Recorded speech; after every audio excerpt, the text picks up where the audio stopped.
Good evening, everyone. For Sir Nestor Mendros of Tacloban City, Leyte, VG17 Gen 5, 2 extra WE Glock magazine, and 0.23 gram JER BBs, 1 pack, and Puff Dino 12 kg gas. And nagtataka kayo kung bakit walang unboxing kasi ang pinagawa ni Sir Nestor is nagpalagay siya ng high impact hammer roller. So, ilagay natin yan bago tayo mag-test. Ang kasama nitong VG17 Gen 5 is dalawang backplate, then dalawang pin. So, andito yung stock hammer roller nya. Babalik kay Sir Nestor.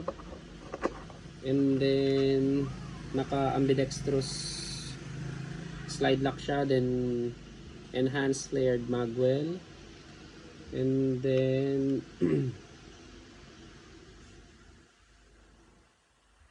yung guide rod nya is different sa Gen 3 tsaka Gen 4.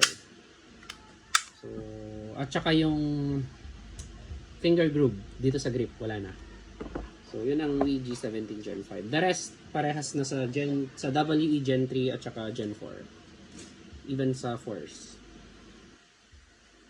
So, i-test natin. Check natin yung magazine. Itong dalawang magazine na to is walang leak, na test ko na kanina. 5 shots.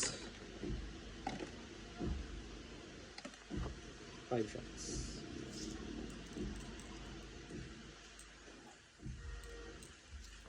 Okay. Yan. Yun yung BB. For Sir Nestor Mendros of Tacloban City, Leyte, VG17 Gen 5, firing! Okay.